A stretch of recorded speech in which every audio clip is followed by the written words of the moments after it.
Welcome back to Live in the Hall. I'm Amy Henderson with the Georgia Municipal Association, joined by Lou Comer, also of GMA, my co-host and colleague. Partner in crime Sometimes yesterday we visited with the guy with the sword, and Lou and I are really envious of that, and the trash can lid shield. Check my Facebook page for photos of me with Eco Man. That's awesome. And Tracy Striggles is also with us, and you work for the ChickfilA Foundation, but have been also working the last couple of years on a volunteer basis with the Game Changers. Yes. And tell us a little bit about what Game Changers is, first of all. I want to first say thank you so much for inviting me out. I was honored just to be able to be at the GMA conference this time. But the last, I guess, 8 months, I've been a part of the Game Changers, which is a function of Georgia Forward. And on Friday, we actually had the opportunity to present our results based on an issue that was proposed back in, I guess, early January. Mm-hmm. And I mean, it was amazing. So the city that you guys looked at was Dublin, Georgia. Yes. Which is the Emerald City? The Emerald City, yes. I knew the that Shamrock. off the top of my head. The Shamrock is their logo, but they've actually tried to start moving away from that. They're looking at, I want to say their slogan now is Dublin, the city beyond the curve. Okay. And they're kind of like a central Georgia city. Yes. So 130 miles from Macon, between Macon and Atlanta, and then 130 miles from Dublin to Savannah. Okay. Yeah. And so they were selected by Georgia Forward to be the city that the Game Changers come into. Yes. So you guys go in, and what's the process that takes place? So again, I'm the second class, woohoo, 2014. Last year, they looked at Americus, Georgia, and it was about 30 professionals throughout the state of Georgia that came together from various backgrounds. Same thing happened, same process happened this year.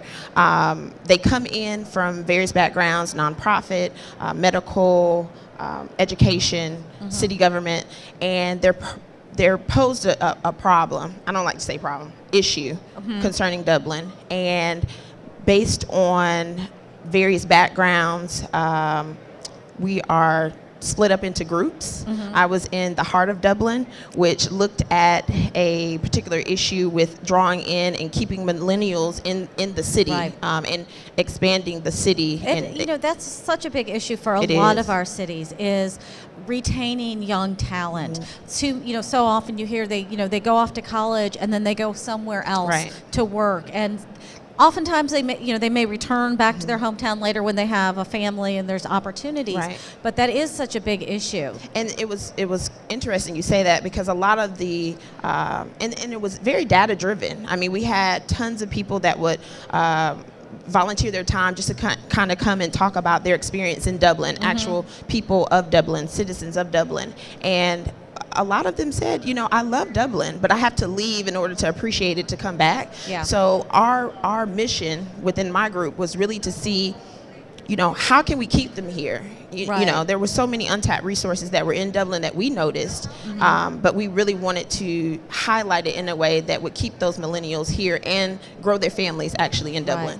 So what were some of the recommendations that came out? So we had 3 recommendations total. The first recommendation was something that actually was already on the books. They had looked at this Riverwalk expansion about 5 years ago, but due to funding and just not a true champion of the project, it just kind of fell on deaf ears. And so we really went back in, dug deeper, gained some data on it, and was able to represent it in a way that I think using some T-SPLOST dollars and some right. That's right, because they are one of the cities one of the regions that passed the T-SPLOST, so they have that as a resource. So that was excellent that it kind of came all together at that time. The second recommendation was a senior living facility. Dublin is a registered, I may be saying this wrong, registered senior citizens through some organization that gives cities certification for senior living. And so we were thinking of proposing on that Riverwalk, a senior citizens living facility. I don't want to say senior citizens. We call them active adult lifestyle living. Very good. Okay. There we go. Like that. Yeah, And- we're Amy and I are getting closer to that. So We're far from that. So yeah. And then lastly was Riverwalk, senior citizen, and bike trails. Increasing the amount of bike trails that are there because it's such a beautiful city. Yeah. I mean, it's And very pristine. It's very interesting, I think, with the younger generations and even the baby boomers. They started. The baby boomers started jogging. We have to give them credit for the joggers. Yes. But the younger generations they don't just bike for exercise. They use it as transportation. Absolutely. And it's a social thing as well. Absolutely. So we're seeing a lot more of that, I think, from cities about trying to improve their infrastructure to allow for biking. And it was interesting to see how funds have really been reallocated for this new style of living, transportation through biking. I mean, I had no idea how much was out there in funding for that. Yeah. So, And now, can't talk about cities without talking about their downtowns. True. And last year on my way down to convention, my husband and I spent the night in Dublin. And we went downtown and had dinner. And it was interesting how many people were out. And I believe they even had some downtown housing, yes. if I recall. And so which is real attractive to young people, I think. It is. And that's the thing about Dublin that we were so excited to be a part of.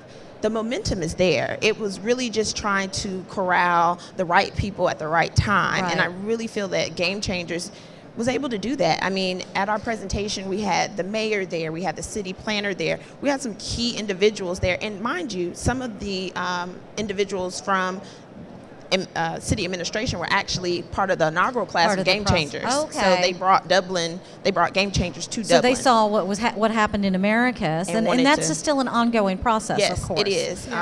We were saying earlier, they're looking to reevaluate and see where they are based on the Kinda do a- recommendations. So Follow up. check. What's the criteria in the process to become a game changer? Well, you have to be an awesome individual. No, I'm just kidding. I'm just kidding. That goes without obvious. saying, yeah. But no, really, you really have to, at its essence, honestly, you really have to have a heart for community, because it's a lot of time that is taken out of your day to day. Megan Duke was our, leader of our group. And she was awesome, but she had a full-time job, So Right. I would say that the first criteria has to be dedication. You can't enter into it because it's not the traditional networking, hey, here's my Right. business card. It's actually a group of individuals that are coming together for action. You're taking on another job. Absolutely. Yeah. And y'all come from other parts of the state. You're not from the community Right. you're working in. Is that Right. correct? You're not. So, and I think that's the beauty of it. You're bringing You see it from a different perspective than the Exactly. people who always see it. Exactly. So you're bringing people from all over the state, from different backgrounds, from different professions.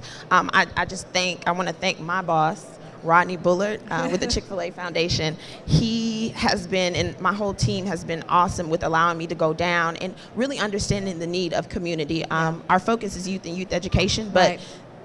access to education deals directly with city planning and those issues. So this was a great opportunity. And before we go, I would like to hear a little bit about what the foundation is doing these days, because it's a great resource for education. And, Absolutely. And that is one of the things, education is so important to so many of our city officials, even though they don't have a direct influence, Right. their direct responsibility for it. It is something that is very, very dear to their heart. So how does the foundation help with that? The ChickfilA Foundation, it's about 3 years old at this point. We've been really charged with showing the community that it's not just about philanthropy. It's not just about, it's easy to give money. The Cathy family has always had a heart for giving. But we really want to, and through various initiatives, we partner with the Junior Achievement of Georgia. We just opened about a year now, a multi-million-dollar complex where you have a financial literacy experience for 6th and 7th graders. Learn That's how to handle mandated. money. Yes. Ruth, you appreciate this? Yes, Yes. I do. As I a do. finance person. Exactly. Absolutely. And exposing those kids to the fundamentals of financial literacy. But we see it as leadership. We really understand that many of our initiatives events, our summer camps, our employee engagement, our community leadership speaker conference at the home office. We really see it as leadership in the community. So I'm just thrilled to be a part of the ChickfilA Foundation, and please watch out for us. We're getting stronger every day. Coming to your city soon, right? And I will share that, I think I mentioned before with our 6th graders, if I were mayor, I would essay contest. We want a Chick-fil-A is probably one of the number one things that they write. They spend at least a good 30 words on that of their 350-word essay. That's awesome. Wow. Tracy, thank you so much. We look forward to seeing what goes now in Americus and Dublin, and I know that there'll probably be other cities contacting Georgia Forward to say, hey, how can we get involved in this? Right. I mean, the momentum is there, so I'm just excited to have been in the 2nd class, and hopefully I can serve as a mentor or something. Great. And thank you so much. Pleasure to meet you. Thank you. And enjoy the rest of the conference. Yes, thank you. And we're going to wrap it up for this year at Live in the Hall. It has been a great fun. We've got so much planned for today here in the Trade Center in Savannah. We have policy committee meetings going on this morning and this afternoon. We will be adopting our 2015 legislative platform at the business meeting tomorrow afternoon. So it's important to be part of those legislative policy committee meetings to really get an idea of what the issues are. Great opening speaker this afternoon with Ron Sims, former Deputy Secretary of the Housing and Urban Development, and also Commissioner, I believe, from Kings County, Washington. I'll try to get that right. And our opening video this afternoon will also feature Tracy with Game Changers and talking about how cities are creating excellence by design around the state. Thank you so much for joining us. If you were not able to be here in Savannah and are watching on the web, we appreciate it so much, and hopefully we will see you here next year. Thanks so much, and have a great day. Hey, and don't forget, there's lunch in the exhibit hall, so you don't have to leave here to go across the other side of the river. That's right. Thank you, Lou. It's good to see everybody. Thank you.